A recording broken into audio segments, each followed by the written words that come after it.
أشرقت نفسي بنور من فؤادي حينما رددت يا رب العباد وانتشت روحي وصار الدمع يجري يا إلهي خذ بقلبي للرشاد أشرقت نفسي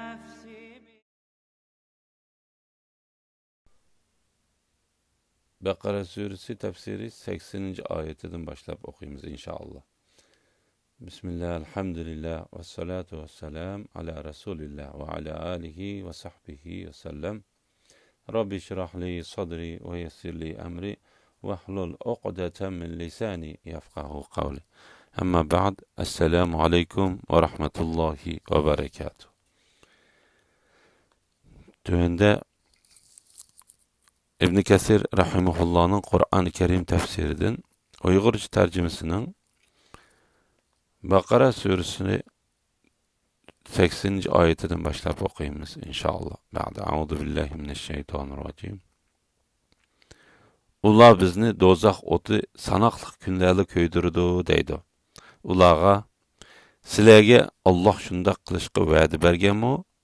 Va'da bergan bo'lsa, Allah va'dasiga hargizmi xiloflik qilmaydi-ki, yoki o'zinglar bilmaydiganni Allah nomidan devatamsizlar degan. Yahudilarning do'zaxda bir necha kunlar turamiz deb ham xiyol qildiganligi. Allah Taala Yahudilarning biz do'zaxda bir necha kunlar turib, ondan uningdan qutulamiz deb da'vo qilganligidan xabar berdi. Ondan ularga javoban mundaq dedi. Sizlarga Allah shundaq qilishga va'da berganmi? Ya'ni bir necha kun do'zaxda turg'izib, ondan uningdan qutuldirishga va'da berdimi? Agar Alloh Taala sizlarga va'da bergan bo'lsa, Allah hargiz va'dasiga xiloflik qilmaydi. Va lekin Alloh Taala undaq qilishga va'da bermadi. Ular bizni do'zax o'ti sanoqli kunlarla ko'ydirdi deydi. Avfi bu oyatning ma'nosi haqida Ibn Abbas radhiyallohu anhumaning mundaq deganligini rivoyat qiladi. Yahudilar biz do'zaxda 40 kunni turamiz deydi. Boshqalar u 40 kun ularning muzoyiq ibodat qilgan vaqtining muddatidir deb qo'shib qo'ydi. Hafiz Abu Bakr İbn Mardav Abu Hurayra radhiyallohu anhuning mundaq deganligini rivoyat qiladi. Xaybar fathi qilinganda Muhammad alayhissalomga zaharlangan bir qo'y hadiya qilindi. Muhammad alayhissalom mundaq dedi. Bu yerdagi Yahudilarning hammasini mening yanimga yig'ib elib kelinglar. Yahudilar Peygamber aleyhisselamның yanıga kelib toplangandan keyin Peygamber aleyhisselam ulardan "Sizlarning dadanglar kim?" deb so'radi. Ular "Falani" deb javob berdi. Peygamber aleyhisselam ularga "Yolg'on aytinglar, sizlarning dadanglar falani" dedi. Ular Peygamber aleyhisselamga "Rost topding" dedi. Ondan Peygamber aleyhisselam "Men sizlardan bir narsa so'rsam sizlar menga rost gap qilamsizlar?" deb so'radi. Ular "Ha, ey Muhammad, yolg'on so'zlasak, bizning dadimizning kimligini bilib qolgandek bilib qoladi ekansan" deb javob berdi. Payg'ambar alayhisalom ulardan "Kim do'zaxga kiradigan kishilardan bo'ladi?" deb so'radi. Ular "Biz do'zaxda oz turamiz. Ondan sizlar bizning keynimizdan do'zaxga kirsizlar" deb javob berdi. Peygamber aleyhisselam ularga "Allah Taala sizlarni xor qilsin. Allohning nomi bilan qasamki, biz sizlarning keyninglardan do'zaxga hargiz kirmaymiz. Ya'ni biz do'zaxga hargiz kirmaymiz" deb javob berdi. Ondan Peygamber aleyhisselam ulardan "Men bir narsani so'rsam, sizlar menga rost gap qilamsizlar?" deb so'radi. Ular "Ha, ey Muhammad" deb javob berdi. Peygamber aleyhisselam ulardan "Bu qo'yning go'shiga zahar soldinglarmi?" deb so'radi. Ular "Ha" deb javob berdi. payg'ambar alayhissalom, nemish qundaq qildinglar deb so'radi. Ular, sen men payg'ambar degan so'zingni yolg'onchi, ya'ni yolg'on payg'ambar bo'lsang, biz sendan qutulayli. Agar rost payg'ambar bo'lsang, u sana hech qanday ziyon qila olmaydi deb o'ylab shunday qildik deb javob berdi. Bu hadisni Imom Ahmad, Buxoriy va Nasai qatorliqlar rivoyat qildi. Undaq emas. Sizlarni do'zax o'ti ko'ydirdi. Gunoh qilgan va gunoh cho'mib ketganlar ahli do'zaxdir. Ular do'zaxda mangu qoladi. Iymon etgan va yaxshi amallarni qilganlar ahli jannatdir. Ular jannatda mangu qoladi. Alloh taolo bu oyatda mundaq deydi: Ey Yahudiylar, ish sizlar o'ylagandek va kutgandek emas. Ishning haqiqati shuki, kim xato ish qilib, uning xatoliqlarini uni chirmib olgan bo'lsa, ya'ni qiyomat kunida hech qanday yaxshilik yo'q bo'lib, balki uning qilgan hamma ishlari yomon ish bo'lsa, u do'zaxga kirdiganlarning qatoridan bo'ladi. Ey iymon etgan va yaxshi amallarni qilganlar, ya'ni Alloh taolaga va uning payg'ambarlariga ishonib, dinning yo'l yo'riqlariga uygun keladigan yaxshi ishlarni qilgan kishilar jannatga kirdiganlarning qatoridan bo'ladi. Alloh taolo bu haqda mundaq deydi: Alloh va'da qilgan savob sizlarning quruq orzuyinglar va ahli kitobning quruq orzusi bilan qo'lga kelmaydi. Kimiki bir yomonlik qiladi ekan, buning uchun dunyoda yoki oxiratda jazolanadi. U o'zi uchun Allohdan boshqa Allohning azobidan qutuldiradigan hech qanday do'st va hech qanday madadkor topolmaydi. Ayollardan mu'min bo'lib turib, yaxshi ishlarni qilganlar jannatga daxil bo'ladi. Ularga qilch zulm qilinmaydi. Ya'ni ularning qilgan amallarining savobi qilch kemaytib etilmaydi. Va gunohga cho'mib ketganlar. Abu Hurayra bu oyatning ma'nosi haqida Abu Voil, Ata va Hasan qatorliqlar mundaq deydi: U gunohlarni uning Allohga keltirgan shirki qo'rishib oladi. Amash bu oyatning ma'nosi haqida Abu Rizidin Rabi ibn Husayminning mundaq deganligini rivoyat qildi. U qilgan xatoligiga tavba qilishdan burun xatolik bilan o'lib ketgan kishini ko'rsatdi. Bu ma'noni Suddi Abu Rizidin yuqorqidek bayon qildi. Abu Aliya, Mujahid, Hasan, Qatada va Rabi ibn Anas qatorliqlar bu oyatning ma'nosi haqida mundaq deydi: U cho'ng gunohlari qo'rishib olgan kishidir. Kichik gunohlar ko'paysa, halokatga ilib boradiganlik to'g'risida. Imom Ahmad Abdullah ibn Mas'ud radhiyallohu anhudan payg'ambar alayhissalomning mundaq deganligini bayon qildi: Sizlar kichik gunohlardan saqlaninglar. Chunki kichik gunohlar bir kishida sodir bo'lib ko'payaversa, uni halok qilib qo'ydi. Payg'ambar alayhissalom uningga tövendiki bir misolni keltirib berdi. Kichik gunohlar bepoyon bir dalaga kelib tushgan kishilarning misoliga o'xshaydi. Ularning tamoq tayyorlaydigan vaqti keladi. Birisi bir tarafga ketib, bir tal o'tin ilib keladi. Yana birisi boshqa tarafga ketib, o'tindan bir tal ilib keladi. Oxirida ular o't yiqib, bir narsa pishirib yegudek o'tin dövlaydi.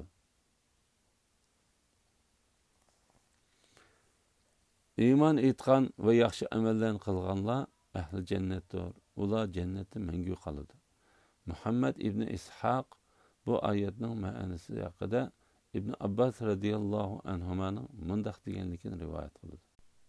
Ya'ni ular sizlar kofir bo'lgan narsaga iymon keltirgan, sizlar amal qilmagan narsaga amal qilgan kishilardir. Ular uchun mangu yashaydigan jannat bor.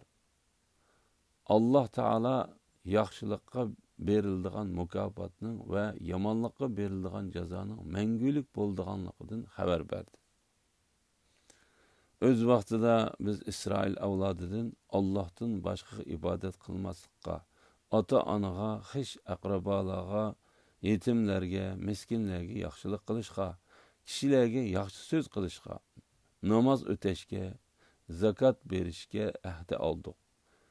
Aranglardagi ozg'ina kishidan boshqalar ahdidan yenib oldinglar. Sizlar hamisha ahdinglardan yenib olasizlar. İsrail avlodining bergan va'dasi. Alloh taolo barliq İsrail avlodlarining o'zlariga buyurilgan ishlarni va u ishlar haqida elingan va'dani bilib turib, qasdan yuz o'rganligini eslatib o'tdi.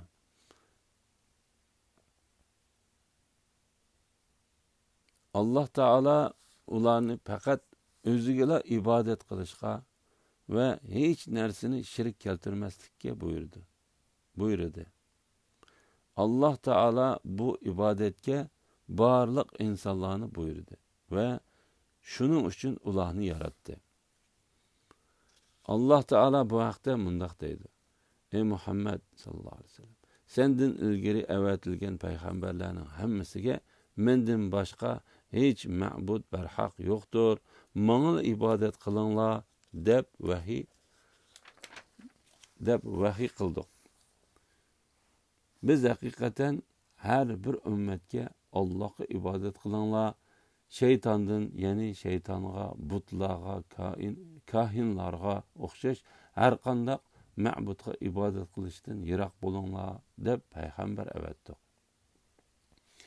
Allah Teala'ga hiç qandaq narsani şirk keltirmay ibadet qilish Allah Teala'nın insanlar üstündeki hakkının en çoğu hesaplandı. Ondan kalsa mahlukatlarının içinde hakkı var kişilerden birinci orunda durduğunu ata-anıdır. Şuna Allah Teala özünün hakkı bilen, yani onunla hiç kandak nersini şirik keltirme, ibadet kılış bilen ata-anının hakkını bir yerde keltirip mındaktaydı. Ey insan, bana ve ata-ananga şükür kılgan. Ahırı qaytıdığan joy mening dergahimdir. Rabbim fakat onun özüge ibadet kılışınlarını ve ata-ananglarga yaxşılık kılışınlarını tavsiye kıldı. Ularning biri yoki ikkilisi senin kol astığında bulup yaşınıp kalsa, ularga ohoy demegin. Yani malallıqni bildirdigan shunchalik so'zni qilmagan. Ularni dushkanlamagan. Ularga hurmat bilan yumshoq so'z qilgan. Ularga kamoliy mehribonlikdan nihoyatda kamtar muomalada bo'lgan va ey Rabbim, ular meni kichikligimda tarbiyalaganidek ularga marhamat qilgin degan. Rabbinglar dilinglardikini obdan bilgichidir. Agar sizlar yaxshi bo'lsanglar, ya'ni ota-onanglarni qaqshatquchi bo'lmasanglar, Alloh sizlarning xatoliqinglarni kechiradi. Alloh haqiqatan tavba qilib turg'uvchilarni mag'firat qilg'uchidir. Tuqqanga, miskinga, ibn sabilga xayri saxovatdan haqqini bergin. Pul melingni noto'g'ri yo'llarga isrof qilmagan. Hadisda İbn Mas'ud radhiyallohu anhu mundaq deydi. Men payg'ambar alayhisalomdan, ey Alloh taolaning payg'ambari, qaysi amal eng yaxshi deb so'radim.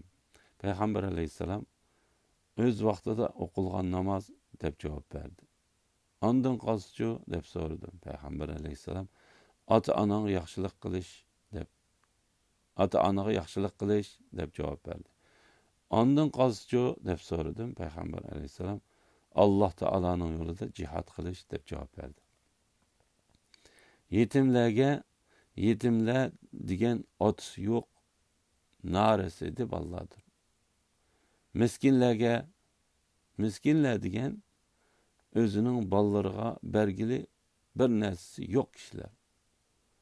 Kishilarga yaxshi so'z qilishga, ya'ni sizlar kishilarga yaxshi so'z qilinglar deganlikdir. Kishilarga chiroyli so'z qilishning ichiga yaxshilikqa buyurish, yomonlikdan to'sishmi kirdi. Kishilarga chiroyli so'z qilishning ichiga yaxshilikqa buyurish, yomonlikdan to'sishmi kirdi. Hasan Basri bu oyatning ma'nosi haqida mundaq deydi. Chiroyli so'z degan yaxshilikqa buyurish, yomonlikdan to'sish, kamtar bo'lish, kishining xatoligini kechirish, kishilarga yaxshi so'z qilish va Alloh rozi bo'ladigan barliq yaxshi axloqlardir. İmam Ahmad Abu Dar radhiyallohu anhudan Payg'ambar alayhissalomning mundaq deganligini rivoyat qiladi. Sen kichikgina yaxshilikni oddiy ko'rma. Ya'ni kishilarga kichikgina yaxshilik bo'lsa-mu yetkazib turgan. Agar hech qanday yaxshilik topolmasang, musulmon birodarlaring bilan xushxuy chiroy ko'rishgin. Bu yerda Alloh taolo ularni amaliy harakati bilan kishilarga yaxshilik qilishga buyurib bo'lgandan keyin so'z orqali yaxshilik qilishga buyurdi. Ondan namoz va zakotni ado qilishga, ibodatni faqat Alloh taologa qilishga va kishilarga yaxshilik qilishga targ'ib qilgan buyruqni kuchlantirib mundaq deydi. Namoz o'tashga, zakot berishga ahd oldik. Alloh taolo ularning buyurilgan amallarini qilmay, uni qo'yib qo'yganligini va oz sondagilardan boshqasining uni bilib turib qasdan yuz o'rganligini bayon qildi. Alloh taolo Payg'ambar alayhissalomning ummatlarini Yahudilarga buyurilgan ishning o'ziga buyurib mundaq deydi. Alloh taolo Payg'ambar alayhissalomning ummatlarini Yahudilarga buyurilgan ishining o'ziga buyurib mundaq deydi. Allohga ibodat qilinglar. Uning hech narsani shirk keltirmanglar. Ota-onanglarga, xish-aqrabolarga, yetimlarga, miskinlarga, yaqin qo'shniga, yiroq qo'shniga, yondagi hamrohga, ya'ni safardoshga, savoqdoshga, musofirga, qo'l ostinglardagi qul cho'rilarga yaxshilik qilinglar. Shubhisizki, Alloh mutakabbir, maqtanchoqni yoqtirmaydi. Alloh taologa shukrlar bo'lsin. Bu ummat boshqalar qilolmagan ishlarni, ya'ni Alloh buyurgan ishlarni qildi. Alhamdulillah. Allohga shukrlar bo'lsin. Shuning bilan Baqara surasi tafsirining Uyg'urcha tarjimasini 83-oyatgacha o'qidik. Oxirini keng qitimlik o'qishimizda davomlashtiramiz biiznillah. Va oxiru da'wana valhamdulillahi robbil alamin. Assalomu alaykum va rahmatullohi va barakatuh.